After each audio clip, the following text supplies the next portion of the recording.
host, Patrice Frith-Hayward. It is such a pleasure to have you with us today. Listen, today we are talking about managing diversity, generational diversity in the workplace, thriving through generations. Patrice, what are you talking about? We are talking about when you work with people and you wonder, why do they do that? Or why don't they do that? Oh, these people are too ill to be here. Oh, these whippersnappers are too young to be here. We're talking about all that type of stuff today, okay? Whether it's a baby boomer boss or a Gen Z teammate, you're not the only one. Today, we are going to talk about just that. I teach a class in managing generational diversity in the workplace, and it gets very interesting. So now we're having a conversation right here on Grown Folk Talk with Patrice. And thankfully, I have a guest who can help us. This young lady, who I have the pleasure of calling my daughter. Now, I didn't give birth to her. I only met her about 2 years ago, and she has her own wonderful, fabulous, amazing, loving mother. But we connected so well when we met. She said, I feel like I could call you Mama. And she has called me Mama ever since. And this is my daughter. So in studio is my daughter, Rachae Hudsell, who is, can you believe, 40 years old. I am. So that means you are a millennial. Yes. Welcome to you, my daughter. Thank you for having me. It's so good to have you here. All right, so let's talk about, I was talking to some of the ladies I work with today, and they said, I didn't even know what generation I belong to. Not everybody pays attention to that stuff, right? They had no idea. Now, I'm a baby boomer. I'm 61. I'll be 62 this year. I'm never afraid to tell my age, never shy away from it. It is what it is. Here I am. So I am what is called a baby boomer. And these ladies said, well, what are we? So they needed to know. The millennials know they're millennials, though, right? I was told, but I know now, and I fit the script. You fit? Do you? I do. All right, For the most part, I do. We're going to talk about that. So let's define the various generational groups. And I don't know who started this. I don't know where it came from. I don't even know why we had to have a conversation, but I think it's worthwhile because we might get to understand our colleagues a little better, or the young people in our lives, or the older people in our lives. My nieces and nephews, especially my great nieces and nephews, they think I'm a mess. Like, they just think I'm ancient, like a dinosaur. Oh. And let me throw in a little lingo about, like, their lingo. They're like, Auntie, stop. Yeah, stop. Now, come on, Auntie, don't talk like that. So I have to keep up with the lingo with them. And I will tell you, when I teach my classes, not just that one, but my other workshops, if my audience is younger people, if they're millennials, then I try to, okay, what can I say that makes me relatable? Because don't we all want to be relatable? We do, and we want to engage and have that. That's it. So, yeah. Well, that's it. We want to say, we want to be like, what are they talking about, right? And sometimes I say stuff and they're like, okay, we don't know what that means. And we'll talk about what you do in a minute and where it ties in. So the various generational groups are as follows. Get a pen and paper. See, old people, pen and paper. Or get your phone out and make notes, okay? However you keep up with things, let's do it. So we have the silent generation, who are also called traditionalists. And these are the people who were born between 1928 and 1945. So the current age right now would be between 80 and 97. So yes, we have some people. My mother would be silent generation. My mother will be 90 this year. So she's definitely from that generation.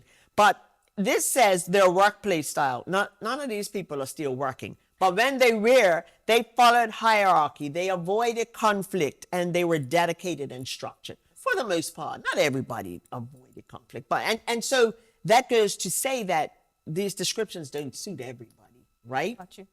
But this is how they're looked at. So my generation, the baby boomers, were born between 1946 and 1964. Easy to remember. Just reverse those numbers. So the current ages now are 61 to 79 years old. And our workplace style is we're loyal to our employers. Ooh. Moving on. We are driven by title and recognition, and we are leadership focused. I'm not driven by title and recognition. So that's what, it doesn't matter. Pay me. Just pay me. Give me a paycheck with them. Listen, call me whatever. You call me the tea lady. Back when I was working my first job, we had a tea lady. Call me that. Just pay me. I'm not fussed. But leadership focused. That's what I like. And then we have Generation X. Those were the people born between 1965 and 1980. So I just missed them by a year, 2 years. When was I born? 63. Right, 2 years. And so the current ages of Generation X, they are now between 45 and 60 years old. And their workplace style, because we are talking about managing generational diversity in the workplace, their workplace style is they are self-reliant, they dislike micromanagement, and they adapt well to change. Interesting. Very interesting. So you may have some employers right now listening to this and they're thinking, well, so-and-so who works for me is Generation X, and they don't adapt well to change. Like I said, use this as you like. And then we have our millennials, also known as Generation Y. Did you know that millennials are also? So it's Generation X and then Generation Y. Like I said, I don't know who comes up with this stuff, but it just sticks and we go with it, right? So those are the people who were born between 1981 and 1996. So their current age right now is 29 through 44. Workplace style, they prefer flat leadership. I'm not sure what that means. I guess just across the board, same type. Let's leave it. They like flexibility and remote work, and they crave mentorship. So does this describe you? It does. Any of it? It does? You like flexibility and remote do. work? I would prefer, but it doesn't work out It doesn't like work that. like that. Not for your job. But the mentorship, yes, you constantly look for someone to aspire to be like, somebody to guide you. Oh, You do. really? Okay, and we'll talk about that in a little bit because I like that. I think mentorship is important from the right mentor. Correct. Exactly. Okay, all right. And then we have the Gen Z, Generation Z. Those are the people born between 1997 and 2012. So they right now will be between 13 and 28. So those who are working or eligible for work, their workplace style is they value flexibility, they're open to change, they want meaningful work, not just a paycheck. Now, I think there might be some people saying, lady, you got that all wrong. Or do I have it wrong? We're going to talk about that. Yeah, okay, let's go. Look, I'm going to put Star an that one. asterisk Yeah. beside, star this one, and we go from there. They want meaningful work. I don't know, but we'll find out in a minute. Okay, and then just as an FYI, because this doesn't, where these people are not working, the next generation is called Generation Alpha. Those born between 2013 and 2025, which means the mamas are pregnant now and they're up to 12 years old. So we don't have a workplace style for them, but keep an eye on them because with all of that, they're coming. And it's like every generation stuff changes. Yeah. And And it has to. That's the natural. Okay, talk about that. Why does it? Because that's a good point. Why should it? So I think when looking at our older colleagues, whether it be a colleague, whether it be a family member, you look, especially for my generation that's looking for that mentorship, you look at certain things, you say, do I really want that for me? What can I change about that to suit me? What can I Some change things that about they that to do suit me? does not work for me. And you talked about, was it the baby boomers that were loyal to their employer? Loyal to their employer is me, the baby Yeah, boomers. we don't have that. The loyalty to employers? No, I don't find that very much in my age group, if I'm being, and below. Right. And younger. So what is in place of that? Obviously the opposite of loyalty. Meaning if it doesn't work for you, you go and find do. another job. You're not gonna stick. Well, I do that. I'm a baby boomer. If it don't work for me, I've had many jobs. That's why I don't conform well anyway. So when jobs don't work for me, I'm like, hey, I'm out. Yeah. And my husband encourages me. Yeah, girl, if you're not happy, go. Just leave. Like he don't say, no, you gotta stay here. No, that would have been those above you. They would stick Right, it out, right, stick it out. stay there, and you got to put up with it. And Right. and not like that, I think, in personal relationships too, in marriages. Oh, baby. that carries over. My generation is not so much Really? like that. Because how you do some things is how you do most things. Possibly. That's interesting. So we were loyal to our employers, and then comes along Generation X, and they're not. And then it's you guys, the millennials, Not definitely not. self-reliant. There's Gen X's, right? The Gen X's, they say they Worry about themselves. They got things done. They know that I can handle this. So they may not be as loyal either. got you. But then you have us that are like, okay, yeah, we can do this and we're going to do it how we see fit and how it works for us. So there's so many options out there. Yes. I'm not but sure that's if the it. job market was as it is now back then. No. So, And I think, Rache, is that modern technology plays a part, the technical side, AI. Oh, listen, I like a little AI. But I think even before AI, we had the advent of the internet, the social, because I'm from before the internet. I'm from when pictures were black and white. My baby pictures are black and white. Okay.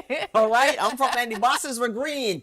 Okay. Okay. All right. So I'm that. pre the internet and all of that. So then along came that, and we had more access to the broader world. Like we had access to the wide world web.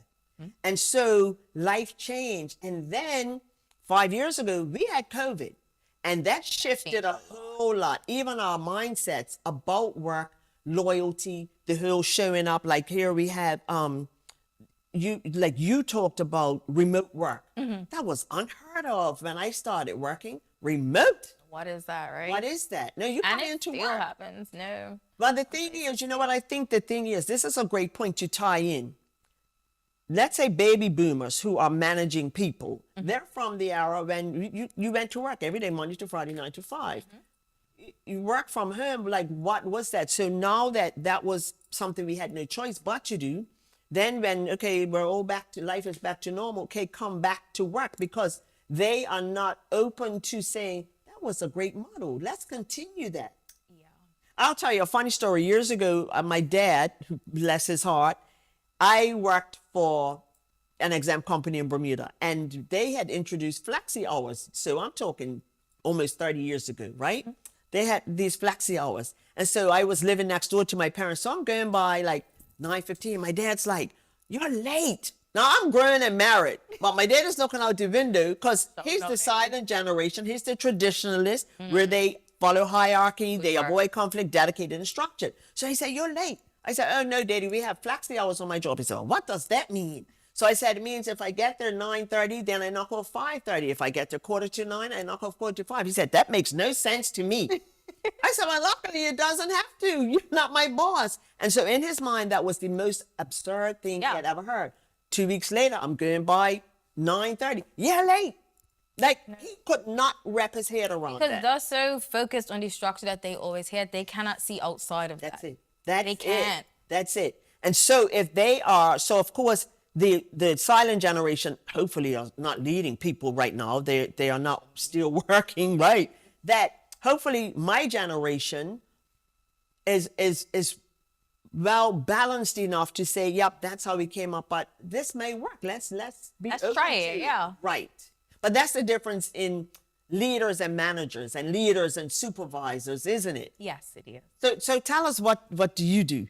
What's your career? I am a registered nurse. I am not your traditional nurse in the hospital. I know. I work for the Bermuda Fire and Rescue Service. Yes. And in my role, I do mainly teaching. Okay. So I love what I do because I get to marry teaching, which I always wanted to do as a child. Really? With nursing. And oh, what a great combination. It is a great combination. It's a little tough. I hear a however coming. Yeah. However. It's tough. It has its challenges in the way of working with predominantly old males. While I am in a leadership position, I am middle management. So being between is quite difficult. This is actually probably the worst spot to be in. But, you have to, some days you just have to suck it up, buttercup, honestly. Suck it up, buttercup, she said. You gotta keep it moving. Yeah, because sometimes it is what it is, right? And you pick your battles. So you can have your style based on your generational group, and then sometimes it may get frustrating because other people may not see it or subscribe to it or whatever it is. But then you remember where you are, right? Yes, absolutely. At home, you're in charge of the children and all of that. But yeah, and so that's where I think frustration comes sometimes, and dissatisfaction with jobs when mindsets don't marry, right? Yeah. So I think I kind of sway between some of these other generational labels.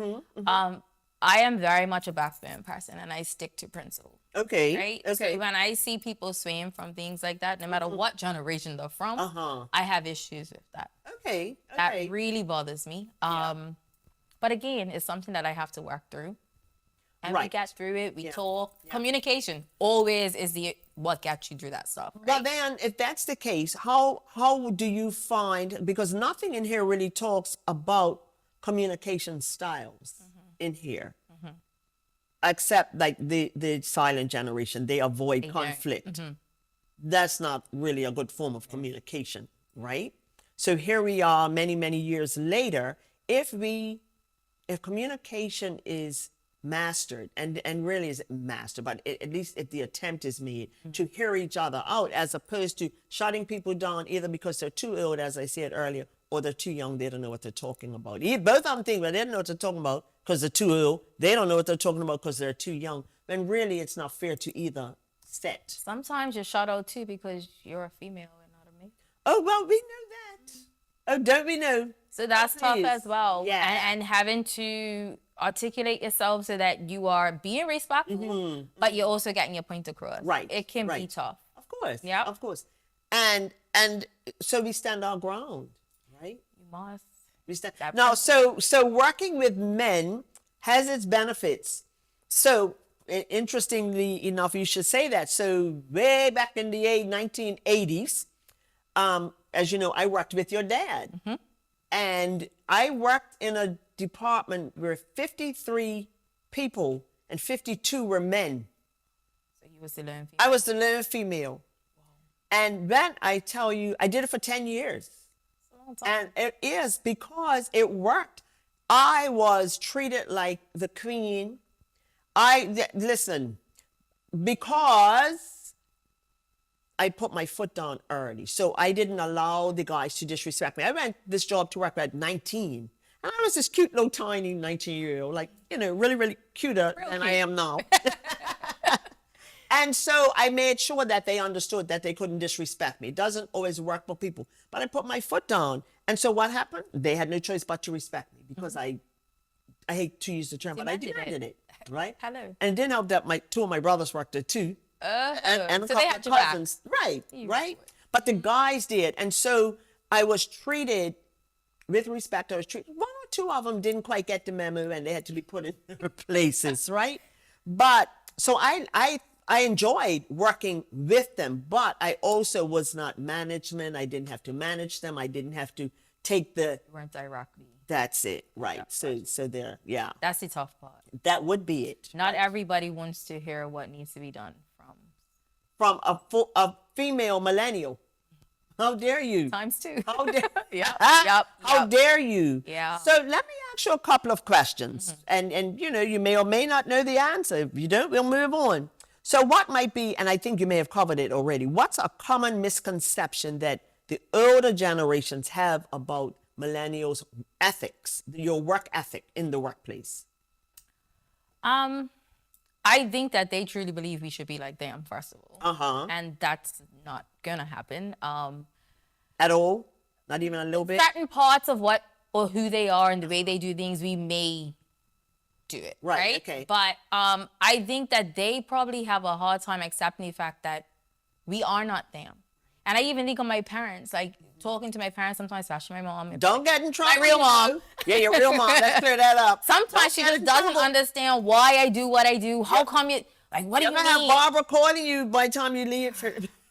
Bob's going to be okay. But yeah, they have a hard time accepting that we don't do things as they do. And we think differently. And we have different reasons why we do what we do. So I kind of think that's more of a them problem than us. Yeah. Okay.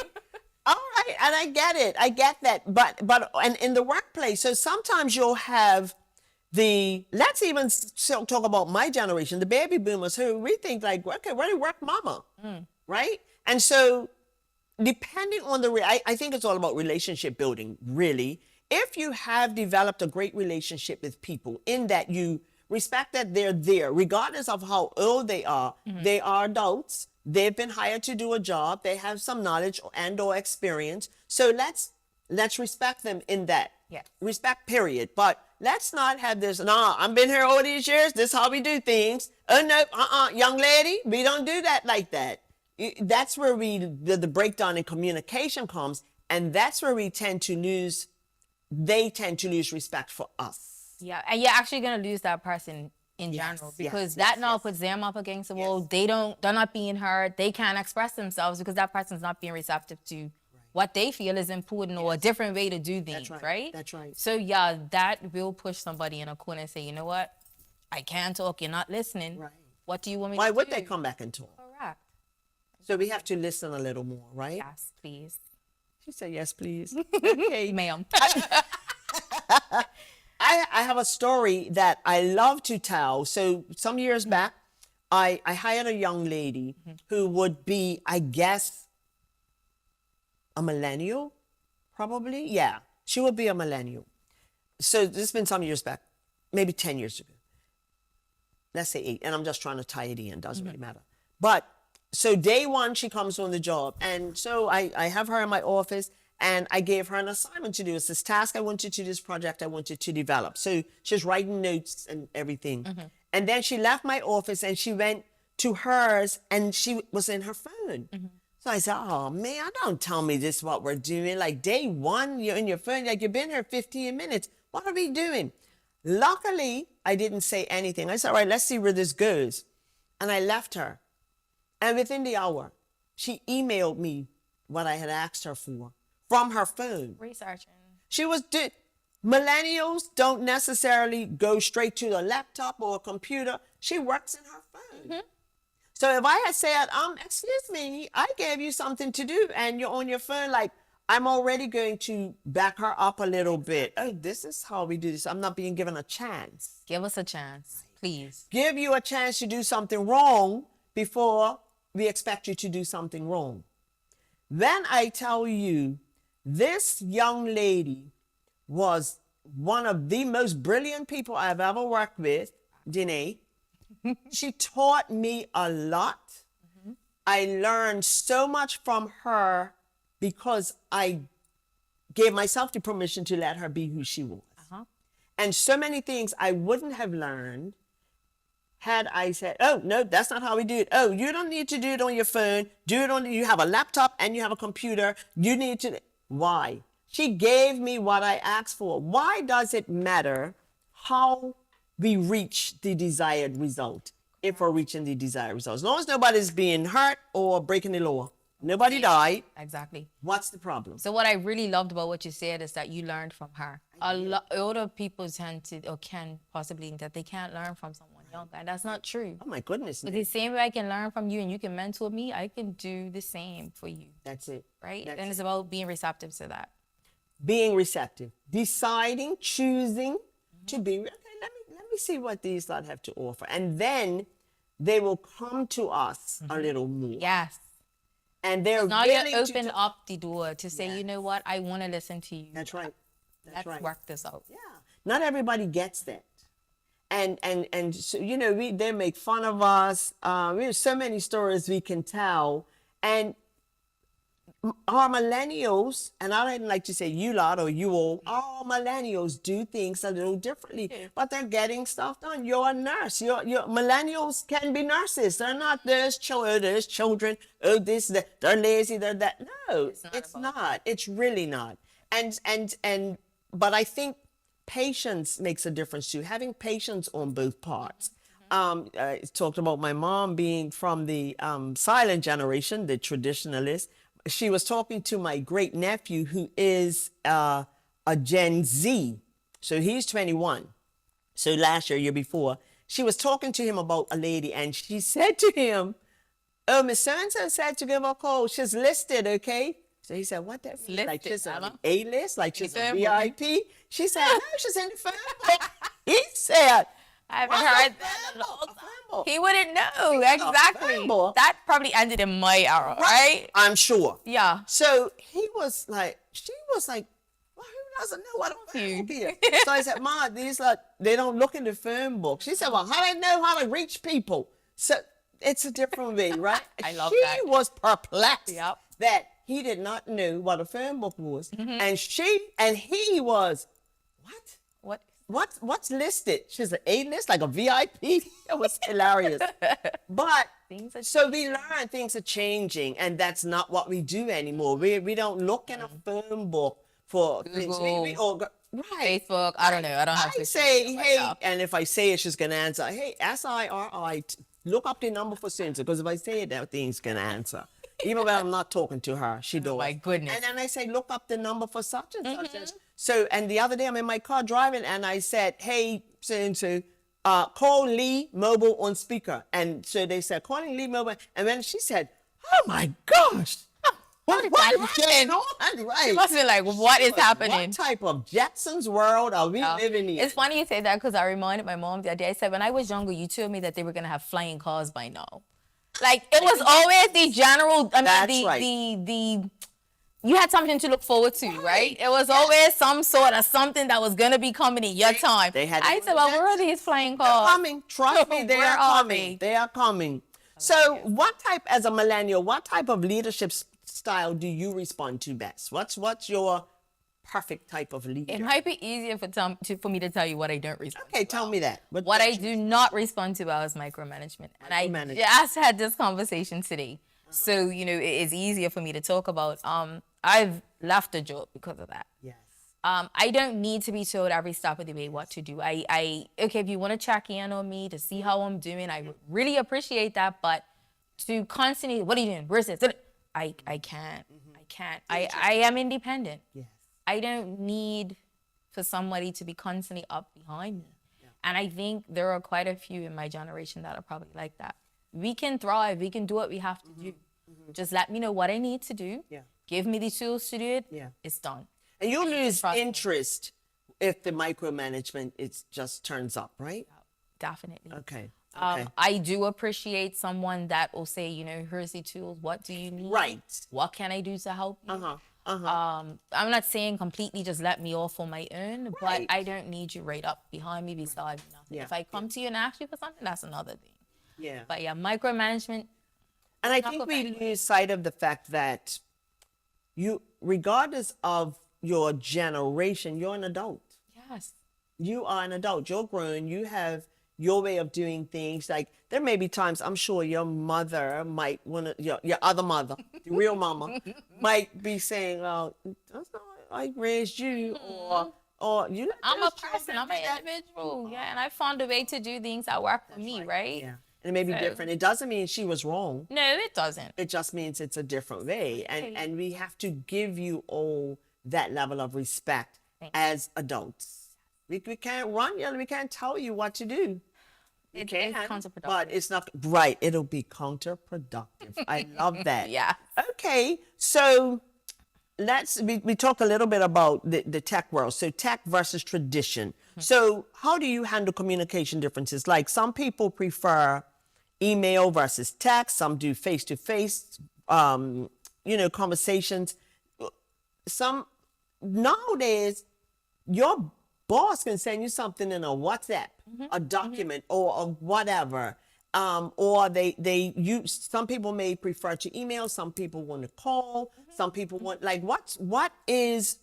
how do you handle differences? Like, for instance, so I have all this typed up, right? I'm a pen. You see, I have my pen. So every day my to-do list is written out. I write it out every day, every night before I go to my bed. I'm writing out my to-do list. And so I would have millennials, or even my Gen Z, my Gen Y people who would be saying, Auntie, why don't you just put that in your phone? Because I need to write it and then cross it out and all of that, right? Yes, Leave me alone in my generational era. I understand that. Right. So how do you handle, like, if you have a baby boomer or even a Gen X person who their style of communication is different? Yes. How do you handle it, and how do you think it should be handled? Because it could be two different things.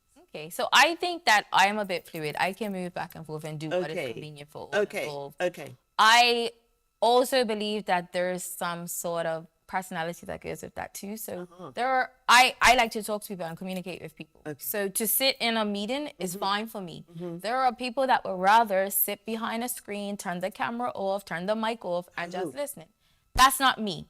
Oh, like a Zoom meeting or Teams or whatever it is. If I have to do that, Okay, I will do it and I'll okay. be fine. But I prefer to do in-person meetings, to have conversations, to talk to people on the phone. But if emails are coming and chat groups, I will do what I have to do. Okay. I am like you by way of I like to write lists. Yes, So so do I think I just started using my phone calendar probably maybe last year.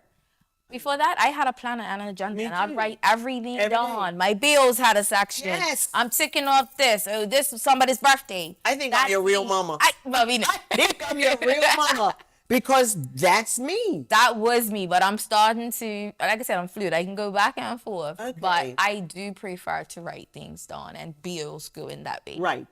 But if fine. If I do something and it wasn't on my list, I write it and then cross it out. Because I need to see what I did. I need to see how productive I was that day. OCD, but it's a little OCD. It's all right. Thank you. All right, leave me alone. It's fine. I'm telling you, it's all I feel right. like don't let me do two things. Oh, that wasn't even on my list. So look at that. I gotta write that one in there and tick and I it. take my highlighter and highlight. It's done. I feel productive that way. Yes. The younger people are not doing They don't that. appreciate that. They're putting it in the phone like I'm actually doing now. Yes. And it's there as a reminder, but I have no sense of I accomplished something because I didn't. So that's why I need it. Right? So I get that. At the end of the I day. totally understand it. But I don't knock the ones who don't. I don't. I really don't. Like I have younger people in my life and who I know who they don't write down anything, but they get it all done. So I could be saying, oh, you need to be taking notes. Oh, why don't you write this down? Yeah. They get it done.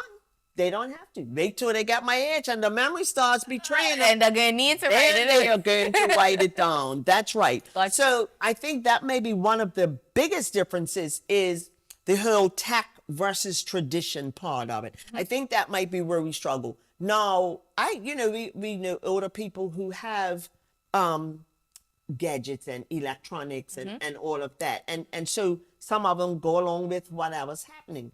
Like I tell you, my mom will be 90 this year. We bought her a new iPad for Mother's Day. Just doing better than me. See? And she's on Facebook. Oh, my mom was on Facebook, honey, and she comments on stuff. Yes. Yeah. Via her iPad. Via her iPad. Wow. I should tell people off sometimes on Facebook. Well, excuse me. Yes. So she's doing better than me. And she loves it. She gets her email on her iPad. She has people around the world who will email her. And she keeps up while some others will be like, oh, I can't go. If I touch that, it might explode. Right. Oh, I'm not doing that. But I feel we should respect people where they are, meet them where they are, and then respect them where they are. Please. I don't believe in trying to force people. If this is not for you, then it's not for you. Which is why I try to be fluid and do what's convenient. I like that. Involved, honestly, because not everybody is the same. It can be. Well, how are we going to work together? Right. What are we going to do? Somebody's got to be on. That's right. Yep. And we don't want people coming to work feeling like, oh gosh, I can't go to that place today because they make me feel stupid or they make me feel dumb or they make me feel filling in the blank because I don't subscribe to their way of doing things. Right. Then really let's everybody talk about it. Let's have a conversation with the people you work with about your style of doing things. Miss So-and-so, tell me something. Why do you write your list out by hand? Tell me, what do you get from that? And what does it do for you? Right. And my answer would be, oh, it makes me feel so accomplished. And I feel like I'm not going to forget stuff. So I have my book, I have my day planner, and I'm writing notes in it all day. I might write a note on a sticky and put it in there.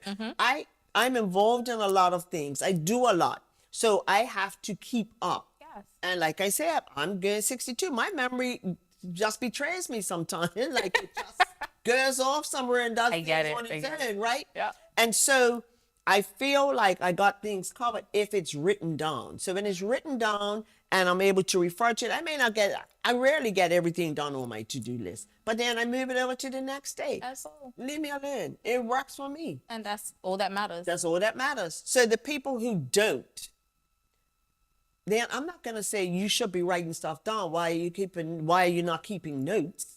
I'm glad you bring that up because I think it brings up another point about us millennials. Just accept us for who we are. Yes, please. Don't try to make me into you. Don't try to make me into you. Yes. And that was the same job that I said I left because of micromanagement. Yes. I used to say those words. I am not you. Yes, yeah. please just let me do X, Y, and Z. Because you know what we say, well, if it were me, but it's not. So I think that's a big challenge for us. We want to be ourselves. Yes.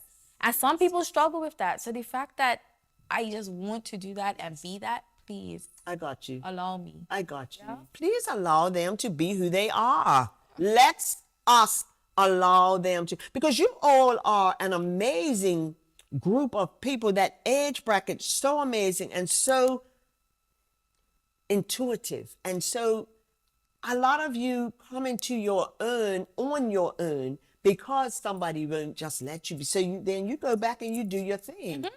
When we miss out on amazing opportunities with the generations behind us, mm-hmm. because we're so busy thinking, nope, we're right. I'm right. I know everything. They don't know. We call them, oh, this little whippersnapper stink. They could come here and tell me stuff. I worked on a job where people have said, I don't care what they call them. They can call them the manager. They can call them whatever they want. I have children their age, and they ain't telling me what to do. Yeah. That's the height of disrespect. It is. Because we have to respect the title, right? If you have a problem with someone your child's age being your manager, then it's time for you to go, because it is what it is. Yeah. So you respect the manager. And then ask them, is there anything I can help you with? What do you need to know from me? Mm-hmm, how can we work together? Communication. Too busy being right. This need to be right ruins a lot of relationships, and it prohibits relationships from forming. Because out of the workplace. In and out of the workplace. Mm-hmm, mm-hmm. So do you want to be right, or do you want to be happy? Do you want to be right? You want to get the job done. You want to be right? You want to be productive. You want to be right, or you want to live in peace? Which, you know what is that? Which one do you want? Which one do you want? Being right is overrated. It's not everything. It's not everything. It's not everything, especially if we are sabotaging relationships, sabotaging opportunities, because we have got to be right, as opposed to, okay, so what, tell me how we can work together. What can I learn from you? If I ask you what I can learn from you, I'm not going to ask you now, but if I came to you and said, what can I learn from you? I should be willing to hear what you have to say and then accept it and say, okay, let's see how we can work together. And then what's going to happen in return? Okay, so what can I learn from you? Exactly. Correct. Let's have that conversation with our generations in the workplace. Let's ask them, how can we work together? How can we make this work? Because the fact of the matter is, the company is going to continue hiring both. Mm-hmm. They're going to hire the millennials. They're going to hire the Gen Xers. The baby boomers, we're wind down. So like in 3 years, technically 65, usually people retire. Here lately we stay a little longer. Mm-hmm. But if they're still hiring baby boomers and they're hiring the other generations, the fact of the matter is, that's the fact of the matter. Mm-hmm. Mm-hmm. So we all have to work together. I don't get to say, oh, well, listen, I've been here longer than you lot. Even if I haven't, I'm older than you, I have more experience than you, you don't need to listen to me. That can't work. You used a term earlier. It's counterproductive. Give people a chance. And might I add, the one who has no children, try that with your children. Try listening to your children and saying, okay, what, teach me about such and such. And can we please have the patience with both ends? If I am saying, because I get mad at my little great nieces and nephews, auntie, okay, I'll do this for you, I'll do this. And I'm like, okay, slow down, I need to learn. No, you don't need to learn, I'm doing it. I want to learn. I want to learn, right? And sometimes I'm being a little slow. That's okay, your children already know I'm slow. Now go back and let's do it, right? And they roll their eyes and stuff. But I'm okay with people rolling their eyes. It really doesn't matter. Yeah. So what's the, and we may have talked about it, but let's hone in on it. And then we're going to do something a little fun. In your experience, what's the biggest strength millennials bring to multi-generational teams? We have a voice. You have a voice. Yes, you do. And oh my goodness. The minute that voice, if somebody tries to attempt to take that voice away, again, your back is up against the wall. Yes. I think that is strength. Yes. That is leadership. Yes. That is education. Like, let me talk, let me speak, let me show you who I am, let me be me. Let me be me. Please. Let me show you who I am. We have a voice. And we're not afraid to speak. So I'm thinking now that it might be a case where older folks, my generation, might feel threatened, intimidated, maybe even a little embarrassed by what they don't know, and so they are not. and who they are not. See, and who they are not. So maybe, oh, that's powerful. You know why? Maybe you are becoming what they have not been able to become, they wanted to be. or what they wanted to be. And oh, look who she thinks she is. She is who you wanted to be, and for whatever reason you're not. Be okay where you are. And if you didn't do the work that it took to get where you wanted to be, and maybe circumstances prevented it, maybe a whole lot. But if you did not do the work you had to do, and this young person is doing the work they had to do, how dare you not respect them, because they're past you already. That's it. Oh, they are who you are not. Whoa. It upsets me to hear people say, you know, it's because they wanted to be like you, or they see something in you that I don't actually like to hear that, because that really should not, it shouldn't have to go negatively. It really shouldn't. Not. Because now you see something in me that you respect, that you've always wanted to do. You should be praising me. That's it. And say, hey, you know what? I wish I was like you when I was your age. Yes. Because this is going to take you this place, that place, wherever. Live vicariously through you all. Exactly. So now here we are. Okay, so let's just say I want to be a professional ballet dancer. I'm just making up. I didn't. I was a ballet dancer when I was little. Okay. And never really liked it. But let's say I want to be a professional ballet dancer. And here you are, girl. I'm living vicariously through you. Oh, I'm loving it. Yes. Keep going. You are amazing. Look at you. Girl, I could have been wearing that cute little outfit. Women, yes. That empowers us even more. Oh, my. And that's what I seek in a workplace, especially for working females, obviously. Right. You look for that. Yeah. And you look for that person to help you as far as they can take you. The mentorship, again. Right. It all comes together. And take your mentees further than you've gotten. Further than you've gotten.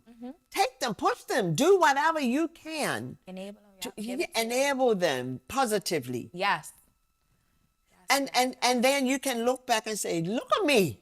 Look at little Tracy growing up to be, and it's somebody else. You know what I mean? Yeah.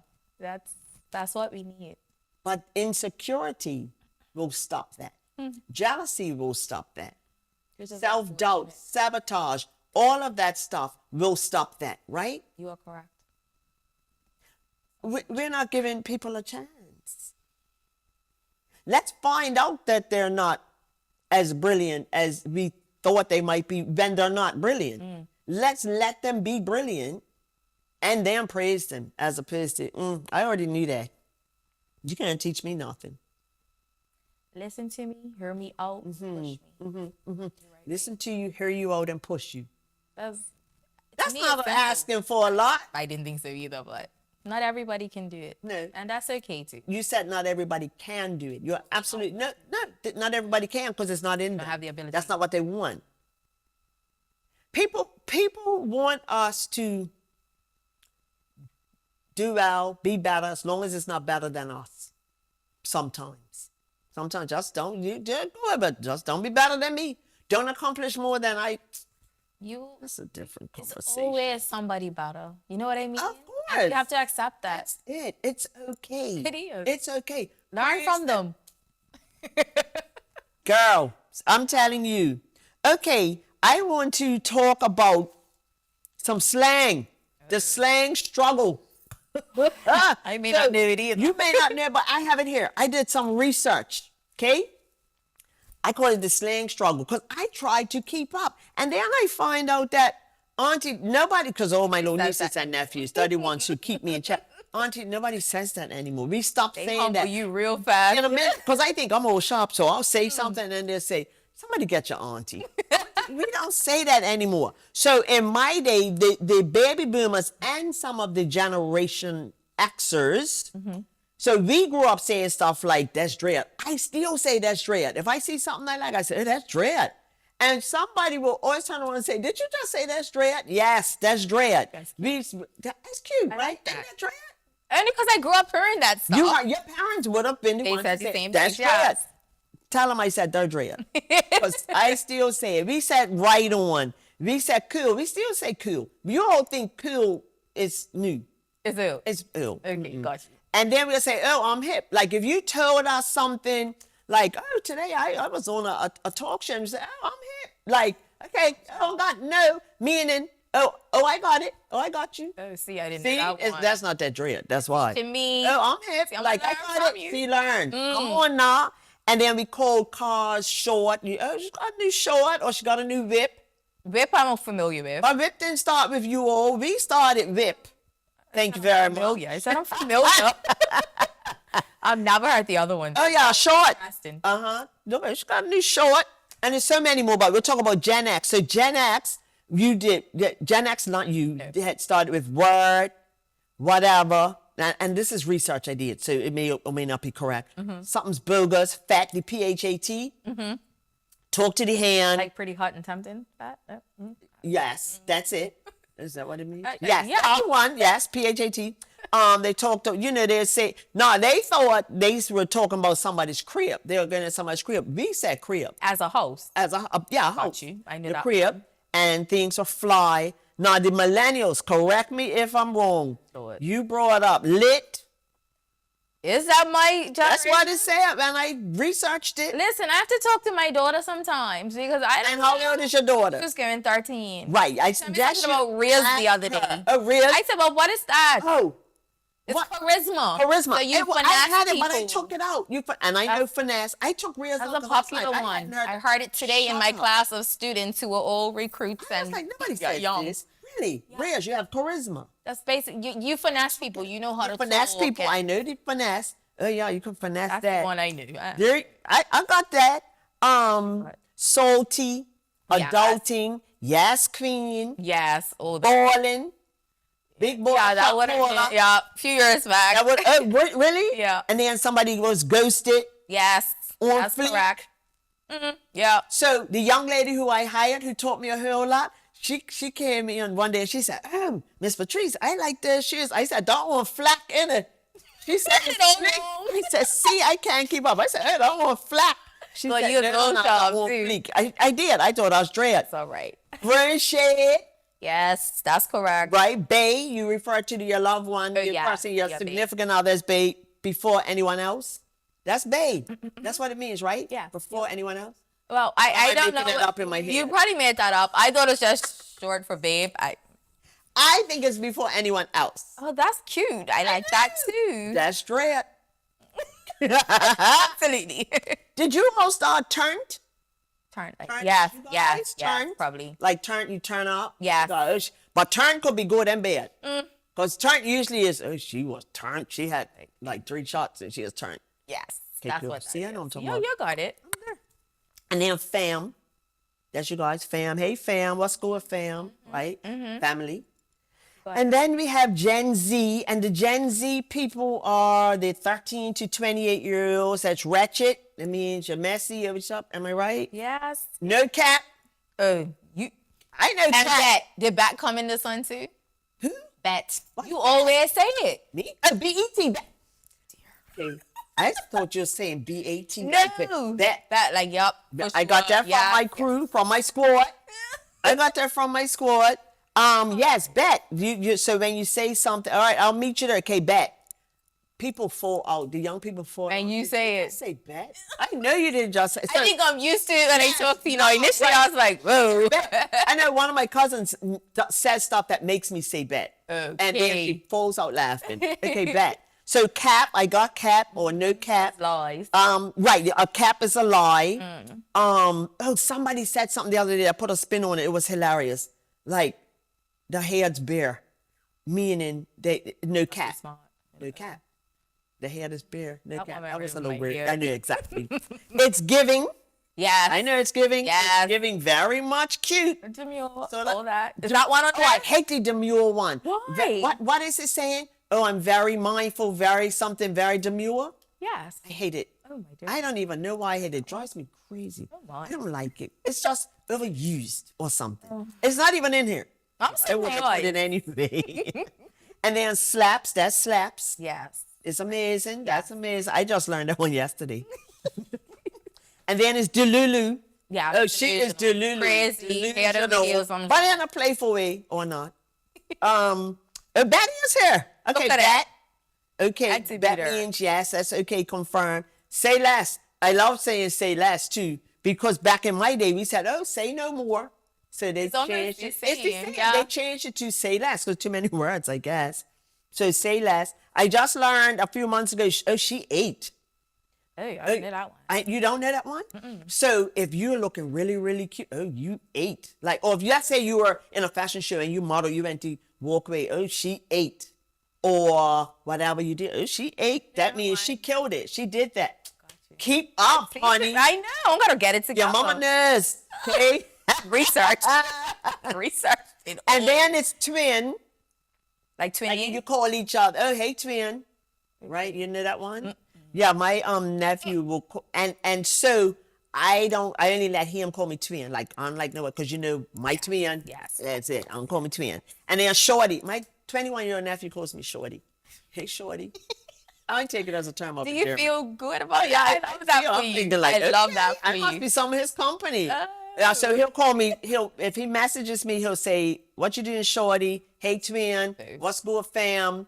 Or bra or bro. Bra and bro. And or man, hey, what you doing, man? Like, little boy. When I first started this cohort of recruits we had, Uh-huh. we had about 2 or 3 weeks, and I said, if I heard the word bra, you guys are paying me. And when I say we made money for a charity, we made money. Because that's what they say. They say, and I'm like, you guys can't talk to patients like this. Oh, and now see, then we have a Talk problem. proper. So there's a place for slang. And in the workplace, we have to be careful. I'm so glad you brought that up. So among peers and coworkers is one thing. But when you have clients and customers, This is not normal talk. I heard someone the other day, a customer walked into a store, a retail store, and the person said, "Oh, what's going on, fam?" So I was waiting for him to say, how's Nana? And he didn't know Ain't him. really fam. What not fam? You're not. Yeah, not as a customer. Correct. I'm like, oh, they don't even know each other. What's going on, fam? Is that your way of saying good afternoon? How can I help you? Pretty much. Yep. What are we doing? Yep. Slang has its place. I love slang. I love slang, as you know, but it has its place.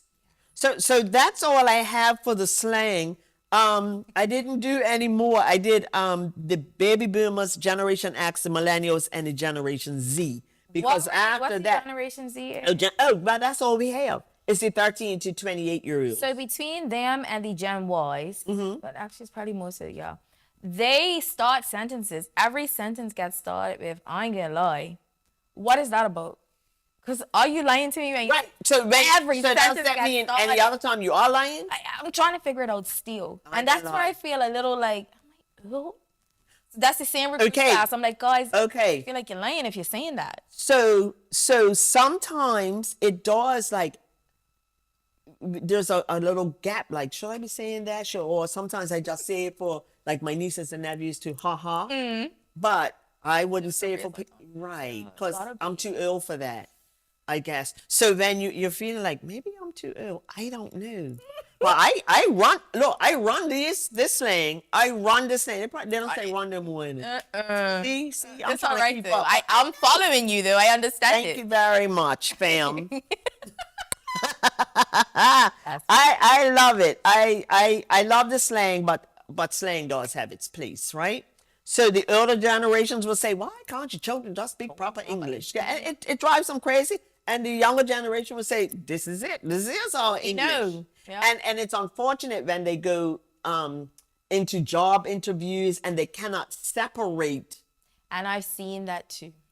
Oh, I could only imagine. Yeah. So I as you know, I teach classes in that as well, like interviews and interviewing skills and things like that. And slang has its place. You don't walk in and say, "What's going on, fam?" And they'll sit because you're coming for an interview, or if they ask you a question about no cap, we're not doing that. Does it mean that they're not the best fit for the job? No, it doesn't mean that. It just means it has its place.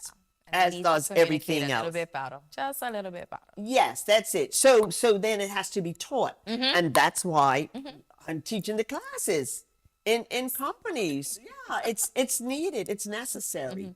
It's necessary. And in and of itself, like I said, slang is fun. It's, especially in Bermuda. It's what we do. It's, you Have know, all if we and can everything say, in it. what? Ron the road, up the road, round the corner, down the road, up my mama's, things like that. I've had things that I've written be corrected by people from overseas. Like I wrote something that said, you know, up my mama's, and they wrote, it was one of my books I was writing, and I put up my mama's, and the editor sent it back and said, to my mother's house. I said, oh no, this is a Bermuda-based book. And we're keeping this. We're keeping With a smile. my mama's, right. And once he got it, he was like, oh, forgive me, I'm so sorry, you know, trying to be correct, but you know, that's what we're doing. So, you know, the evolution of slang, it highlights creativity. It really, really does. Culture, everything. Right. So, because who comes up with this? Who comes up with these words? Yes. But at work, get to know it. Like, when I, as I said, when I teach my classes, I read the room, I check my audience, and then I don't stand on the hill, they just throwing out slang, but I know what they're saying, and sometimes I throw in a little slang, and then I become relatable. You're relatable. They can respect you more because you come down on the level a bit. Yes. Yeah. I meet them where they are. Yeah. And that's a fine balance too. Yes. So yeah, I get that. Yeah. And I find it works easy. Like almost immediately I will say something that makes them feel, okay, so it's just because most times I'm a lot older than the people I teach. And so that people already don't want to come to a class. So when they're there and they're like, oh, the old lady's teaching us today. Okay, so right away I will meet them where they are. Excellent. And you can feel the tension rise, and people laugh, and then they throw their stuff in. And usually they'll say, so Miss Hayward, you know what this means? And usually I don't, and I'll say, of course I know what it means. Meanwhile, No clue. No clue, no clue, no clue. So let's talk quickly about like how we can thrive together. Let's talk about the shift. So in a multi-generation, so I have to have notes because we know. right. In a multi-generational workplace, thriving does not happen by accident. It has to be intentional. You have to decide, okay, I want my team to thrive. How do we do that? Where do we meet each other, right? So we move from frustration to collaboration. Okay, I'm not going to let these people drain me anymore. I'm going to find out what can we do to get along better. A proper leader, not a manager or supervisor, a leader, a skilled leader would know, let's find out how we can all coexist together. And that's what they do, right? Like so that. we want mutual respect. Exactly. So how we do it is we assume positive intent. Start by believing that others mean well. Like the young lady who went and on her phone first day on the job.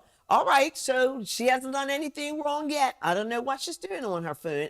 And so the older folks will be like, every time I look down on that phone, yeah, I'm working from my phone. I'm emailing while I'm dropping you to your appointment. I'm not throwing shade at anybody, right? So misunderstandings often come from tone, timing, sometimes the technical aspect of it, not usually from malice. It's because we just don't take the time to understand, right? If we would, we'll be all right. And let's just give them some grace. That means we build trust, right? Sure. And then the next thing is to adjust the communication style. What works for your generation might not work for others. We talked about that. While some people prefer email, some prefer phone calls, some prefer Zoom, some prefer in person. Why can't everybody be happy? Let's get on their level, adapt to connect. Let's do that, right? Respect is reciprocal, not rank based. I love that. You see me? So respect should go both ways, regardless of age, title, generation, whatever it is. If we are at work together, let's respect each other. It doesn't matter if you've been here 40 years, I've been here 40 minutes. Respect each other. Regardless, and find out, right? Because everybody deserves to be heard. You keep saying that about your voice, using your voice, hearing you, right? And then mentor and learn. Older generations offer wisdom. Younger generations bring innovation. Why can the two not marry? Why not? Why can't the wisdom and the innovation not marry? Everybody has something valuable to teach and learn. And real growth happens when we open ourselves to both. So basically, the shift starts with all of us. Let's look at what we can do better to envelop those around us who may not be us. They're not like us. I know that. I know that song. You're not. They're not like us, right? It may not mean the same thing, but so let's lead. Let's be curious about what it is that makes the people in different generations, how they operate. Let's have compassion, and let's be willing to bridge the gap. If there is a gap there, somebody be mature enough to say, all right, let's fix this. Do we want to thrive or not? And we all want to be valued. But the secret is learning how to show value in a language that others understand. Yes. Like meeting each other where they are and finding some common ground, right? We don't need to fix each other. This is a quote. We don't need to fix each other. We need to understand each other. Not everybody's broken. They're just different. Don't understand me. You don't. That's not like you. They're not like us, right? Generational diversity is a gift. And when we stop rolling our eyes and start embracing, we all rise. That's what this quote says. Yeah. Any parting words from you, my child? Oh, thank you for having me. It's my pleasure. Thank you for hearing me. Oh, I'm glad. I'm glad you. And trying to understand. And, I hope that people can get that out of our talk. Like, just listen to us. Just give us the chance.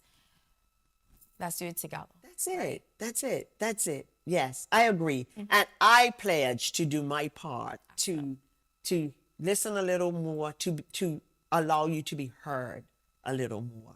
So thank you for sharing your vulnerability in this, because I know you want to say a few more things, but yeah, but I appreciate your input. Thank you so much. And thank you for all you do in our community. You are a nurse with the Bermuda Fire and Rescue Service. You are teaching people, and we cherish you, we value you, we need you. Thank you so much. My guest, Rache Hudsell, aka my daughter. We have been talking about bridging the generational gap in the workplace, but really they are morphed into just bridging the generational gap, period. That's what we're doing. So this is grown folk talk, but grown folks are not running things by ourselves. We need our younger people. We need all of the different generations in order for us to be effective grown folk. So let's listen to our people, our younger people. At my age, listen, some of us, we think we know it all. We don't. We're still learning. I love when I learn new things. I don't know it all, contrary to what my husband says, but I don't. And I look forward to learning from our young people. So thank you for making this conversation richer. I do appreciate it. Thank you all for tuning in to Grown Folk Talk with Patrice. Until next time, take care of yourselves and each other, especially